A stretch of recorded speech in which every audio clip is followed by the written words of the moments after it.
Bonjour, bienvenue sur Vendée Vintage TV Show. Cet après-midi, nous sommes au Prieuré Saint-Nicolas en compagnie de Jean-Marc Artaud. Bonjour. Bonjour Jean-Marc, merci de nous recevoir dans ton exposition Prieuré Saint-Nicolas. C'est ça. Voilà, donc une exposition là dont tu vas nous parler. Moi j'ai eu l'occasion d'être invité par la mairie dernièrement à l'ouverture de cette exposition. J'ai été présenté à toi grâce à Jean-François Violot. Tout à fait. Voilà, que je remercie encore, Jean-François, voilà, parce que j'avais eu l'occasion de l'interviewer pour sa voiture, sa Corvette, qui était là le jour de... Magnifique voilà. Pièce de collection. Exactement, tout à fait. Mais là, aujourd'hui, c'est de toi qu'on va parler. Oui, mon travail plus exactement. Voilà, de ton travail, exactement, et de ce que tu fais. Et d'ailleurs, on en voit, je dirais, une réalisation derrière nous. Très intéressante, et tu vas nous parler comment ça t'est venu cette inspiration de fusion, on va dire, d'images oui, et photographie. Oui, c'est un mot qui me plaît, oui. Voilà. Fusionner en fait par la photographie. New York et les villes de Vendée, mais ça a commencé par les Sables d'Olonne. Donc, quand j'ai eu connaissance de la première édition de la course à la voile entre New York et les Sables. D'accord. Donc à ce moment-là, je me trouvais en 2015 à New York justement pour mon métier précédent, où je suivais un de mes clients sur un salon agroalimentaire à New York. Et la veille du voyage, j'ai appris qu'une course à la voile serait organisée entre New York et les Sables d'Olonne. D'accord. Donc la symétrie et l'improbabilité de l'association des deux villes, l'une gigantesque et l'autre évidemment beaucoup plus modeste, m'a frappé. Je suis très attaché aux Sables d'Olonne depuis ma jeunesse, comme beaucoup de Vendéens. D'accord. On y passe beaucoup de temps pour les vacances et pas seulement. Et donc je me suis mis au défi de m'inviter au départ de cette course, moi qui n'étais pas dans l'organisation évidemment, ni photographe de bateau plus que ça. Moi j'étais dans la publicité, mais je faisais un peu de photos, déjà pour mes clients et pour les travaux que je faisais. D'accord. Et donc j'ai eu l'idée, je me suis mis au défi plus exactement d'exposer des photographies au départ de la course et à l'arrivée. Et j'ai fusionné le point de départ et d'arrivée, et ça donnait New les Sables. Super. Donc j'ai pu exposer à la fois au départ à l'ambassade, au consulat général de France à New York, et puis à l'arrivée aux Sables d'Olonne. Et puis ce défi artistique en quelque sorte a changé ma vie, puisque maintenant ça fait 9 ans que je fais ça. Donc j'ai étendu le concept à la fois à la Bretagne et puis à la Vendée. Et puis je me suis intéressé aussi à l'histoire des migrations des Vendéens de New York vers les États-Unis. Et voilà, donc c'est ce que je présente aujourd'hui au Prieuré. C'est un ensemble de 85 tableaux qui mélangent les sites emblématiques de la Vendée avec New York, à la fois pour étonner effectivement dans l'assemblage improbable que ça génère, mais aussi pour inviter les gens à une réflexion sur leur propre environnement et à découvrir aussi les lieux qu'ils ne connaîtraient pas en Vendée d'une façon différente. D'accord, oui, en tout cas c'est vraiment très intéressant, cette symbolique que tu as mis, je dirais que tu as mis en place, si je puis dire, dans tes photographies. Tout à fait. Voilà, c'est la symbolique des liens visibles ou invisibles qui existent entre la Vendée et les États-Unis. Enfin, j'ai souhaité ajouter pour cette deuxième édition de la course un volet humain, donc en rassemblant dans des portraits croisés, une vingtaine de Vendéens d'Amérique et d'Américains de Vendée, donc les expatriés vendéens dont on n'a finalement aucune trace réelle, à la différence de la migration des Bretons ou des Basques. Donc je me suis mis en quête de trouver des Vendéens expatriés aux États-Unis et donc dans le principe toujours des liens croisés, des Américains de Vendée. Et donc j'en ai trouvé une vingtaine des deux côtés, ce qui donne un ensemble d'une quarantaine de portraits croisés, très inspirants, parce que justement il y a des profils de tous les horizons, à la fois dans les métiers et puis dans les âges. Ah, voilà. D'accord. Et donc cette galerie de portraits, qui est en réalité aussi évidemment une galerie de personnes, de personnalités, on a décidé de les rassembler dans une association qui s'appelle le Vendée New York Club, et qui va nous permettre de créer des liens toute l'année, pendant plusieurs années, et peut-être même pendant plusieurs générations, je l'espère. Voilà, des liens réguliers entre la Vendée et les États-Unis, qui n'étaient pas si évidents jusque-là et pas nécessairement entretenus de façon aussi régulière et à tous les niveaux. Voilà. Très bien, c'est une nouvelle aventure qui démarre à la suite de celle-ci, où c'est dans son prolongement, et là encore c'est une histoire de fusion Oui, c'est ce que j'allais dire. Passionnante, oui. Voilà. Ah, c'est super. En tout cas, c'est bien parce que ce qui transparaît aussi à travers tes œuvres photographiques, c'est effectivement cette fusion, cette liaison transatlantique. C'est ça qui est beau. Hein. Au bout d'un moment, on ne voit plus les différences, on ne sait plus. Donc c'est pour ça, c'est un peu au-delà du simple montage photographique. C'est pour ça que j'aime bien parler de fusion, parce qu'en réalité, ça symbolise aussi l'union réelle des cultures. Oui. Et puis, même si les gens savent que c'est du montage, ce qui est intéressant pour moi, c'est que le tour de magie continue à fonctionner. Il y a, je pense, je prends pour preuve les témoignages qui sont couchés sur le papier dans le livre d'or. Effectivement, l'émerveillement continue à fonctionner, malgré le fait que les gens ont compris que c'était du montage. Voilà. D'accord. Donc quand ça, c'est un peu comme un tour de magie, on sait toujours qu'il y a un truc, mais ça n'empêche pas l'émerveillement quand c'est bien réalisé. Exactement, oui, tout à fait. En tout cas, c'est sûr, ce montage, comme tu dis, c'est un peu de la magie, mais c'est avec une recette qui est propre à toi. D'après ce que j'avais su, parce qu'on avait échangé ensemble déjà en off. Voilà, c'est ma propre cuisine et en réalité, c'est pas toujours aussi simple qu'on peut l'imaginer.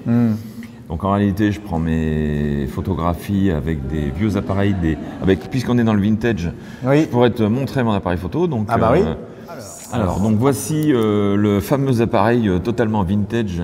Un des appareils que j'utilise, en réalité j'en utilise 3. Deux de cette marque-là et un de la marque Mamiya, qui est une marque japonaise de l'époque. Donc celui-ci doit dater du milieu des années 70. D'accord. Et l'autre, Rolleiflex, que j'utilise puisqu'il s'agit de Rolleiflex, date des années 50. Voilà. D'accord. Donc c'est ce qu'on appelle des appareils double objectif. Ça n'existe plus, y compris en numérique. En réalité, il y a une partie pour la visée, donc je ne sais pas si on va voir, mais en fait, il y a un miroir à l'intérieur, donc c'est un vrai réflexe. Donc un miroir qui est penché pour récupérer la lumière, et l'objectif du dessous est celui de la chambre de prise de vue, avec l'obturateur, et donc c'est ce qui permet d'imprimer la lumière sur le film qui se trouve à l'intérieur. Voilà. D'accord. Donc ça avait des négatifs de 6 cm par 6, donc qui sont par bande de 12 prises de vue, que je fais développer par des spécialistes, puisque c'est de la chimie et c'est aussi un métier qu'il faut maîtriser. Moi, les négatifs, c'est la base de mon travail, donc j'en prends soin. C'est pas mon métier, je le laisse faire à d'autres plus expérimentés que moi. Moi, mon métier, c'est la prise de vue et après l'assemblage. Donc je numérise les négatifs en très haute définition. C'est une technique qu'on utilisait déjà dans la publicité dans les années 90.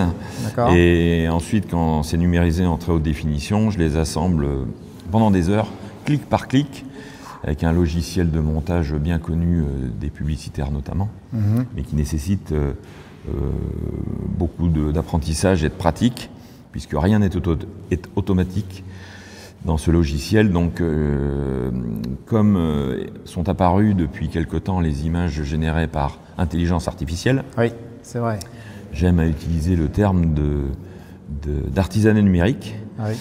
Donc, c'est une fusion de techniques là aussi entre l'ultra traditionnelle, qui est la prise de vue argentique, et puis ensuite le montage numérique, mais qui est fait quand même à la main malgré tout. D'accord. Donc point d'intelligence artificielle, mais évidemment que de l'intelligence naturelle. Naturelle, humaine, oui. D'accord. Oui, dirons-nous. Voilà.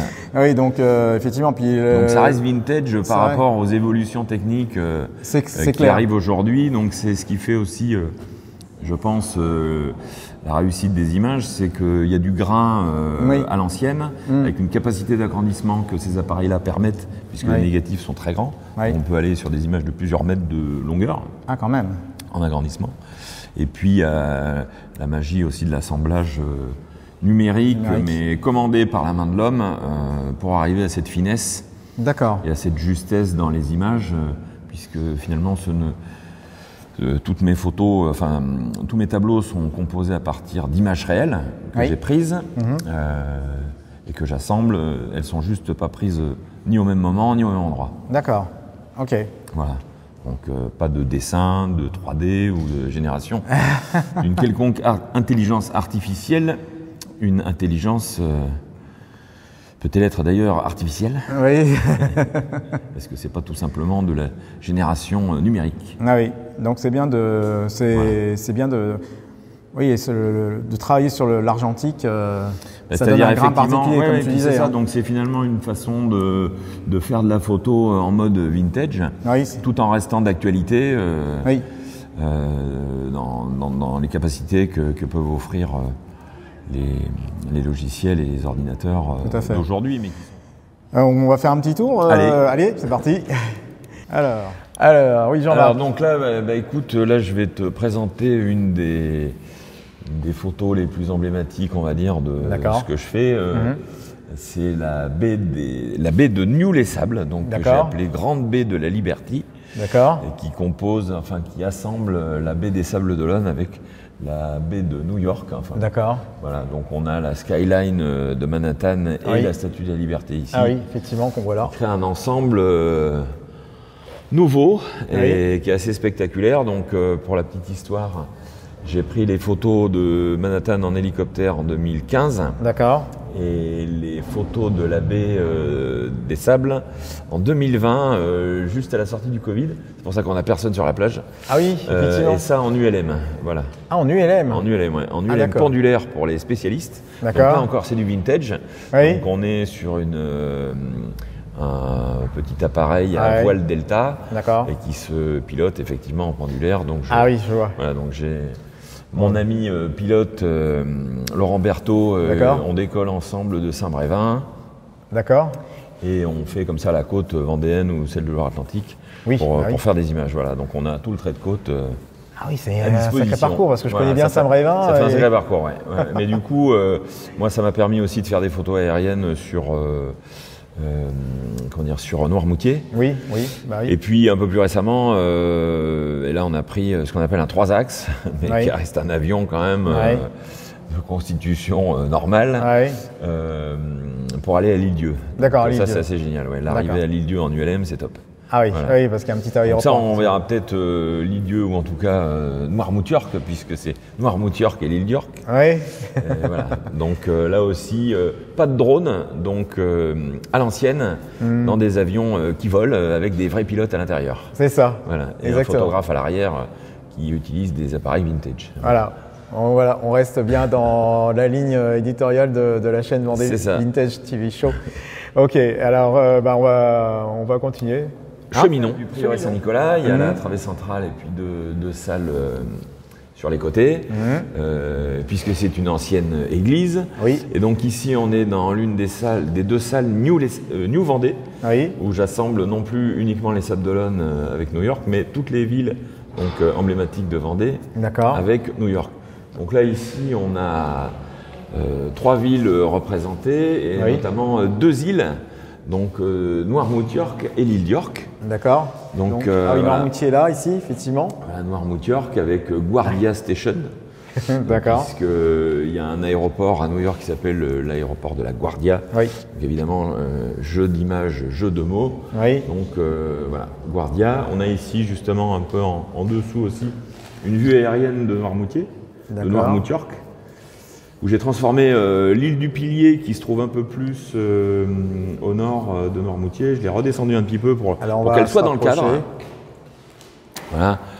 Donc là, c'est en arrivant justement par Saint-Brévin, par le nord de l'île, donc par l'Herbaudière. On a l'Herbaudière et le continent en bas, dont on devine qu'il a été extrêmement urbanisé, évidemment.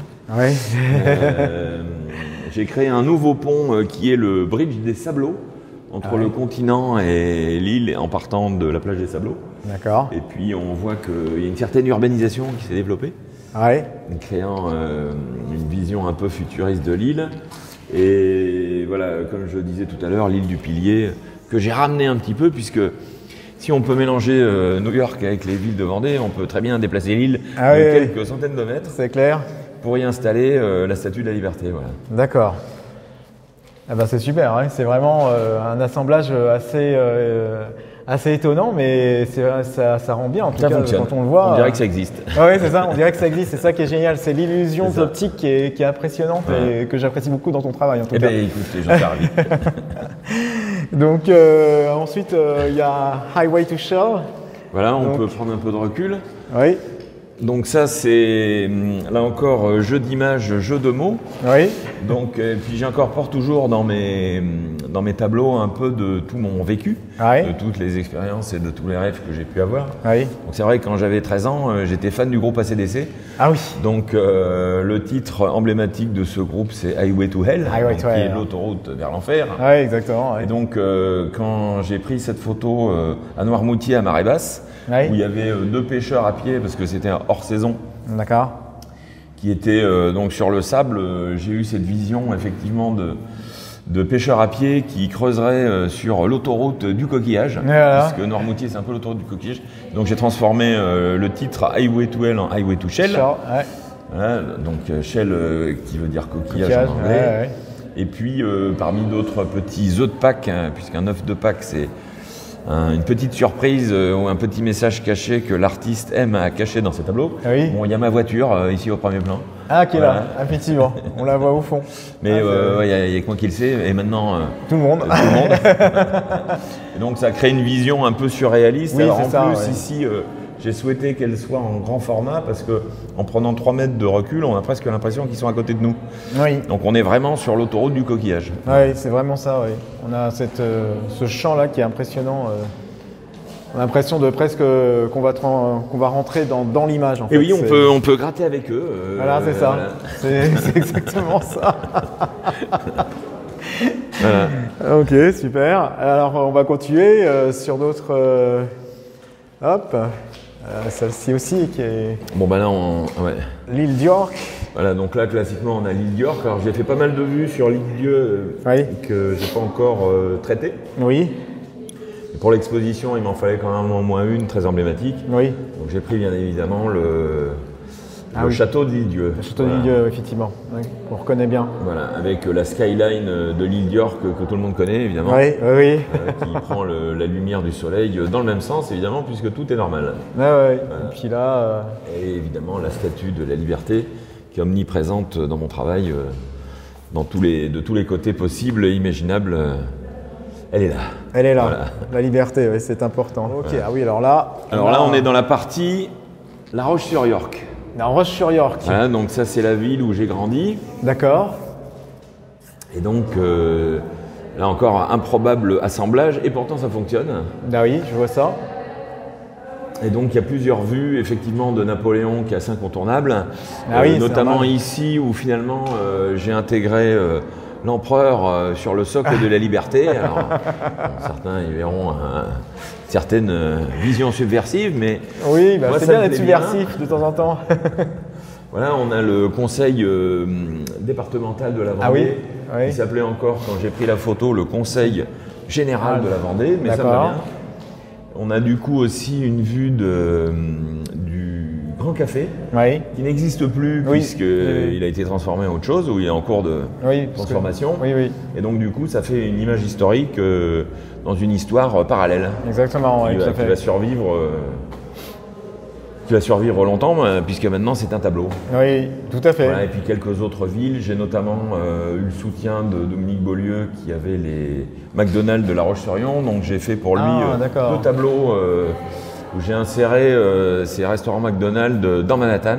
D'accord. Et qui ont été exposés pendant un certain temps dans les restaurants. D'accord, bah ça se marie bien en plus parce que finalement. Et puis l'hôtel Mercure aussi, un petit clin d'œil. À French Bee qui a transporté mes bagages à New York pour l'exposition que je viens de faire il y a 15 jours. D'accord. Et puis aussi une vue du siège de Cepro Robotics, qui est une entreprise très performante et qui distribue, qui fabrique des robots notamment pour l'industrie automobile. D'accord. Et qui exporte 70% de sa production aux États-Unis. Ah oui, quand même. Voilà, donc j'avais fait ce tableau sur commande pour Cepro en projetant le siège de Cepro de La Roche-sur-Yon. Aux États-Unis, à New York. Voilà. Encore un lien entre la Vendée et les États-Unis. Entre la Vendée, que je fais émerger dans mes tableaux, des liens qui ne sont pas toujours connus, mais qui sont pourtant existants. Donc nous voici dans la deuxième salle New Vendée, où là effectivement on a plus de villes que dans la salle précédente. Et là c'est effectivement à la fois toute la côte vendéenne et le bocage. D'accord. Et aussi des villes du centre Vendée. Donc j'ai mis à peu près 2 ans pour faire le tour complet de la Vendée.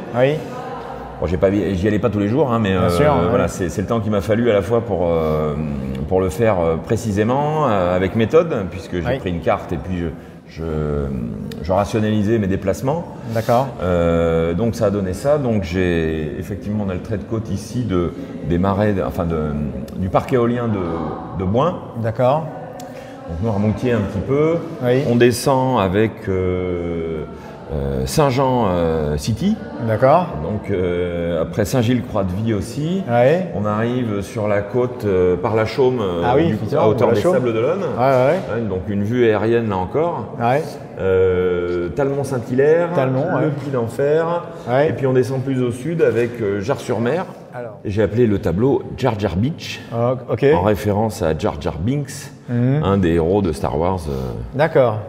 Dans la nouvelle mouture. Ça, c'est un endroit un peu plus méconnu peut-être, c'est la pointe d'Arcet. D'accord. Donc, qui se trouve au sud de la Faute-sur-Mer. D'accord. C'est une réserve ornithologique dont une partie est totalement classée en réserve naturelle. D'accord. Et donc, on aperçoit au loin, là encore, la skyline de Manhattan, qui se marie finalement assez bien avec l'écluse du premier plan. Donc on a ce choc d'époque et de culture, de tradition entre les écluses du Marais et la skyline. Mais finalement, pour un assemblage qui fonctionne très bien. Donc là encore, toujours en mode vintage, on a le petit train de la Vendée, donc train à vapeur en état de fonctionnement, qui propose un voyage touristique, qui passe par le viaduc notamment de Barbin qu'on a vu tout à l'heure, et que j'ai projeté au pied du pont de Queensboro, qui suit celui de Williamsburg dans l'ordre des ponts en partant du sud au nord, qui a la particularité aussi d'avoir un téléphérique juste à côté, qui emmène à Roosevelt Island, voilà, donc c'est presque là encore des assemblages à peu près de la même époque, toujours Indus, avec ce petit train à vapeur magnifique de New Vendée, pour nous emmener en voyage en improbability. Voilà. Super. Alors, donc autre vue, et là on est cette fois-ci dans la partie du bocage sud, mais presque déjà dans le Marais, c'est la cathédrale de Luçon, que j'ai prise depuis le cloître, et que j'ai mis en parallèle avec l'Empire State Building. Finalement, c'est deux cathédrales de deux différentes sortes qui se font face. Et finalement, on a toujours ces élévations en étage qui pointent vers le ciel, qui ont une similitude, là encore, qui fonctionne plutôt bien. Exactement, je trouve aussi. Et puis ici, le monument à la mémoire de Clémenceau qui se trouve à Saint-Hermine. Et puis Fontenay-le-Comte. Pour finir cet ensemble de 3 tableaux. Voilà. Impressionnant. Superbe. Et donc quand on s'approche, on voit le détail du grain, mais en même temps, on voit que c'est très précis en termes d'image et ça fait un résultat plutôt satisfaisant, je l'espère. Bah oui, en tout cas, on le voit à l'œil nu, déjà. Voilà, mais c'est vrai que cet assemblage, donc ça fait partie des quelques créations que j'ai emmenées exposées à New York avec le département. Et que donc j'ai présenté au Yacht Club de New York, et nous avons pu poser avec Alain Leboeuf devant ce magnifique tableau qui symbolise l'union de la Vendée et des États-Unis. Ah, super. Voilà. C'est génial. Donc en fait, tu exposes là-bas. Tu as déjà Alors j'ai exposé, c'était il y a 15 jours, pendant les événements de la Liberty Race, donc au point de départ de la course New York les Sables-d'Olonne, New York Vendée les Sables-d'Olonne. Et donc j'ai pu accompagner l'organisation et puis la délégation du département. C'est super. Je remercie sincèrement. Alors Jean-Marc. Voilà, donc là on se trouve dans le fond du prieuré, l'arrière de la salle principale, où je présente pour la première fois un ensemble de portraits. Portraits croisés de Vendéens d'Amérique et d'Américains de Vendée que je suis allé chercher et rencontrer un par un, après des semaines, voire des mois d'échanges j'allais dire épistolaire, c'est-à-dire on fait dans le vintage, donc on écrit avec ses petites mains sans chat GPT, donc et son cerveau, et on écrit des lignes et des lignes pour rentrer en contact avec les gens, qui m'ont répondu très gentiment, donc jusqu'à lier une certaine amitié puisqu'il y a une proximité dans l'échange. D'accord. Et donc après avoir passé un appel dans la presse et sur les réseaux sociaux, j'ai trouvé 21 Vendéens expatriés aux États-Unis, puisqu'il n'y a pas de trace d'une quelconque migration de Vendéens vers les États-Unis, comme il peut y en avoir avec les Bretons. Et on n'a pas trouvé non plus d'association qui pourrait nous orienter vers eux. Et puis, toujours dans l'idée des liens croisés, je suis aussi allé chercher des Américains de Vendée. Certains me disaient qu'il n'y en avait pas, mais j'en ai trouvé, évidemment, puisque forcément, c'est un peu comme la vie dans l'univers, il y en a. Il faut juste prendre le temps de la chercher. Exactement. Et donc, j'ai trouvé 17 Américains établis en Vendée, souvent depuis longtemps, et qui m'ont raconté... alors, on imagine toujours que les Vendéens veulent absolument poursuivre le rêve américain, mais il y a aussi le miracle vendéen qui peut séduire, et la quiétude du climat offert par la Vendée. Tout à fait. Voilà. Donc, voilà, je vous laisse découvrir, je vous laisserai découvrir en venant à l'exposition le nom de ces personnes, leur métier, les motivations qu'ils ont eues pour quitter leur pays. Il y a un petit texte d'accompagnement en dessous de chaque portrait qui permet de comprendre effectivement qu'il y a un panel très varié de personnes, tant dans les âges que dans les professions. Et avec tous ces gens, on a décidé de créer une association qui s'appelle le Vendée New York Club, donc avec un président côté France ici présent et un président côté USA pour avoir deux piliers bien forts de chaque côté de l'Atlantique. Donc c'est Nicolas Marion qui est coprésident pour la partie américaine et qui va animer le réseau des Vendéens d'Amérique, tandis qu'ici on va animer le réseau des Américains de Vendée, mais les deux groupes communiquent déjà et évidemment on sera appelé à se rencontrer régulièrement tous ensemble, d'un côté ou de l'autre de l'Atlantique. Il y a un premier rendez-vous qui est prévu pour le 4 juillet. Voilà, donc on tient le lieu secret pour qu'on ne soit pas encore trop nombreux, mais on risque déjà d'être pas mal pour fêter la fête nationale américaine. Quelque part en Vendée. Quelque part en Vendée. Dans un lieu où il y a du soleil et de l'eau. Ah d'accord, ok. On n'en dira pas plus pour le moment. Voilà. Et puis bien sûr, quand le temps sera venu, on invitera les gens à nous rejoindre. En fait, toute personne qui souhaite créer des liens avec les États-Unis, qui souhaite aller faire un stage, pour les jeunes qui voudraient aller faire des stages dans des hôtels, des cuisines ou découvrir les États-Unis, on pourra les aider effectivement avec les personnes en place à trouver des stages, à créer des liens, encore une fois, culturels, économiques et artistiques. Bien sûr. Voilà, c'est d'avoir des gens disponibles des deux côtés pour aider les Américains à venir en Vendée, et puis les Vendéens à aller aux États-Unis, et puis à créer des liens durables. Mais c'est bien parti, puisque il y avait déjà une quinzaine d'Américains de Vendée présents au vernissage de l'exposition il y a 15 jours. Oui, effectivement, je me rappelle. Il y avait aussi une Vendéenne d'Amérique, Noémie, qui était avec nous aussi. Donc c'est parti. Ça connecte. Ça c'est génial. Voilà. Super. En tout cas, c'est une très très belle initiative que tu as entrepris avec Antoine, c'est ça? Alors non, c'est Nicolas. Nicolas, pardon. Et puis on a Yann Juguet qui est le trésorier et Denis Eresbach qui est secrétaire de l'association. Puis évidemment, on accueillera de plus en plus de monde au fur et à mesure que les projets vont naître et que les liens vont se tisser de plus en plus serrés. D'accord. Sur ce, je te remercie Jean-Marc de nous avoir fait un tour. Oui. Voilà, de ton exposition au Prieuré Saint-Nicolas. Voilà, dans un lieu des plus vintage. Oui, dans un lieu des plus vintage, exactement, chargé d'histoire, effectivement. Voilà, merci à vous. Merci beaucoup. Merci, à bientôt sur Vendée Vintage TV Show. Merci. Au revoir.